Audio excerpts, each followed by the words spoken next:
Então, lê primeiro aqui, o Globalmente Falando, coraçãozinho pra ele aqui. Frater Cosmos, poderia explicar aí o RMBP da Golden Dawn? Tá. Ritual menor do pentagrama. Isso aí. Existem muitos livros já falando sobre isso.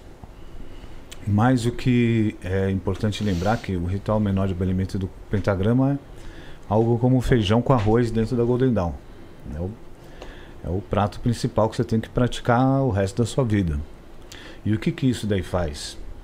Isso daí faz com que você cerque, né? Fechar o seu círculo. Só que esse círculo ele deve ser continuado depois, você levar no dia a dia, né? Não só aquele momento que você fez o círculo, você se protegeu, você chamou os nomes de Deus. É um ritual muito interessante, é genial. Porque, como o próprio Crowley falava, ele não é só simplesmente um método para chamar ou dispensar energias.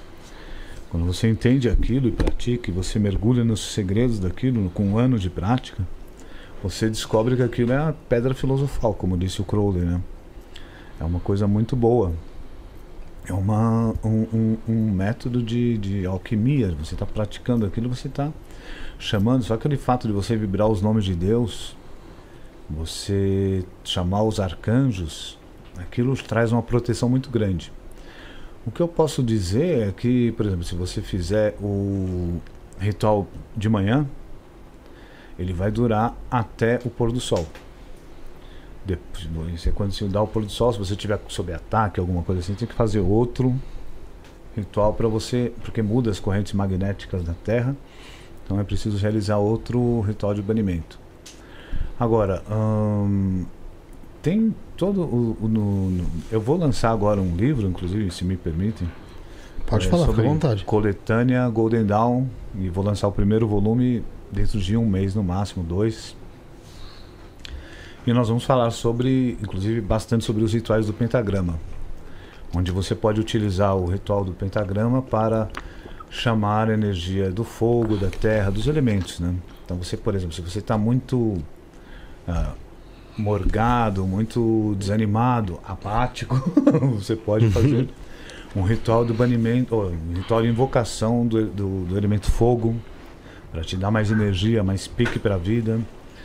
E entre outras coisas, a água para você equilibrar as emoções, a terra para você gerar mais prosperidade na tua vida, mais criatividade, mais abundância. A energia da terra é excelente para isso. E também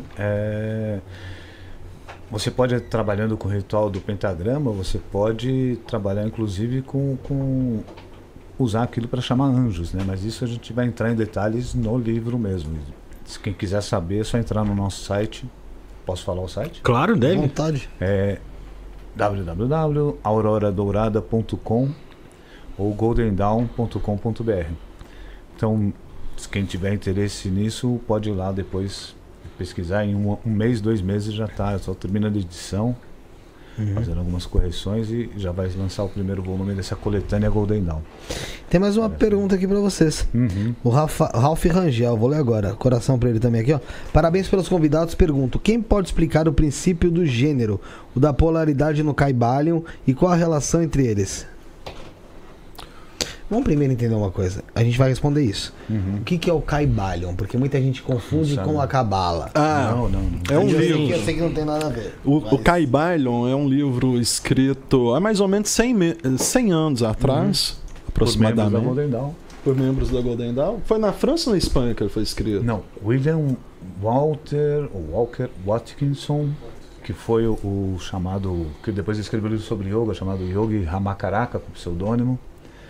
E teve também o próprio Paul Foster Case. E um terceiro que ninguém sabe quem é. Porque ele é assinado pelos 3 iniciados, né? 3, isso.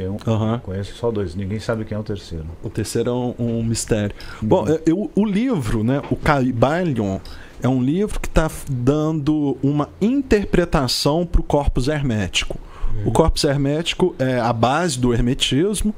São textos atribuídos a Hermes Trismegisto, atribuídos pelo seguinte: foi escrito mais ou menos há 2000 anos atrás, durante o gnosticismo.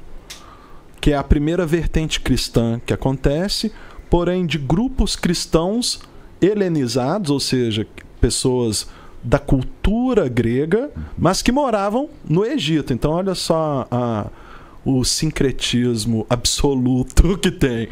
Cristão, se era cristão no século II, gente, a gente está falando de judeu, que além de ler os textos hebraicos, lia também as epístolas, as cartas e aquilo que era chamado Novo Testamento. Mas morava em Alexandria, no Egito, que era uma cidade construída pelo Alexandre o Grande, 300 anos antes de Cristo, para ser um centro cultural de difusão da cultura grega. Então, eram cristãos hebreus que estavam lendo textos gregos que ficavam no Egito. E, ao mesmo tempo, vão dar mais um grau de dificuldade. Isso tudo fazia parte do Império Romano. Poxa. Então, assim, era uma salada boa. Um mundo globalizado há 2000 anos atrás. No meio disso aí, começam a surgir, então, uma cultura muito grande que nós a utilizamos até os dias de hoje. Por exemplo, a tradução da Bíblia do aramaico para o grego, que vai virar a Septuaginta. Isso vai acontecer em Alexandria. É um trabalho que vai envolver séculos de pesquisa, que vai dar basicamente a Bíblia que nós lemos hoje. Uhum. E ao mesmo tempo vão surgir ali vários textos que não vão entrar nos corpos documentais, seja bíblico ou hebraico, mas que vão refletir ali. Entre eles está o corpus hermético e um livro chamado Livro de Enoque. Todos eles desse mesmo contexto. Então, quando a gente pensa em hermetismo, é essa corrente filosófica de 2000 anos atrás, que há mais ou menos 500 anos voltou para o mundo durante o Renascimento cultural italiano. Uhum. Os banqueiros, patrocinados principalmente pela família Médici, eles eram mecenas, pagavam artistas e intelectuais que eram os escribas, né, os escolásticos, para fazerem traduções de textos antigos. Um homem foi contratado, então, para...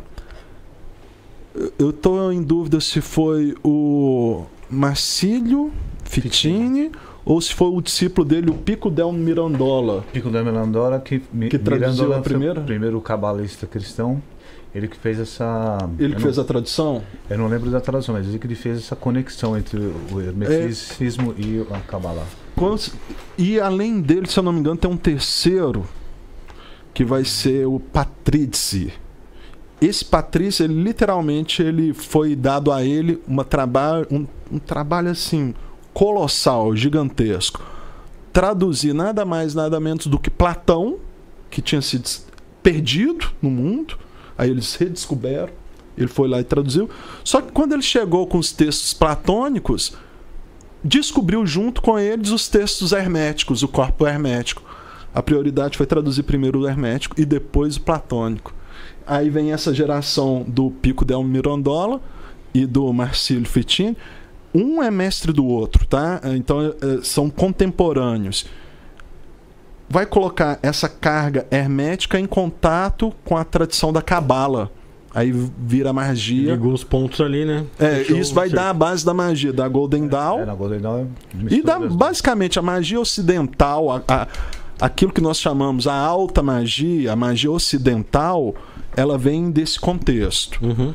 Ela passa primeiro ali entre católicos, depois passa entre protestantes. No século XIX, ela perde essa identificação religiosa, porque acontece uma coisa muito importante no século XIX, que é a autonomia dos saberes.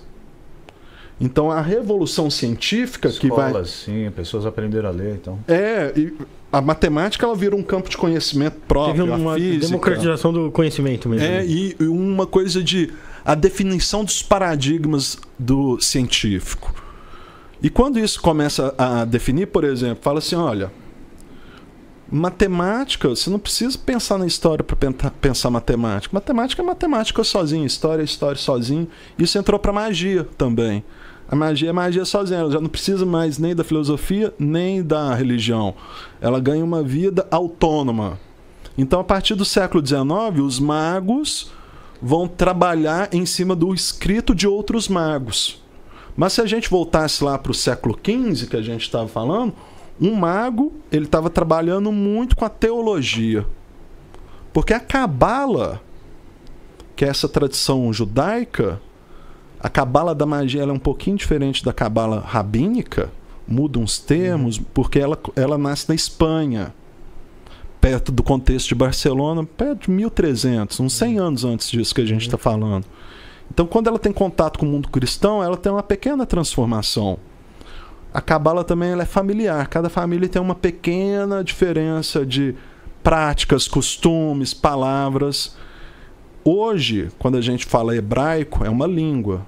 No ano 1300, hebraico não era uma língua. Era uma nação ali, era Não, também povo, não. Era um povo em diáspora e cada grupo judaico falava um hebraico diferente. Fora tem outra coisa, né, também, né? Vamos usar o português.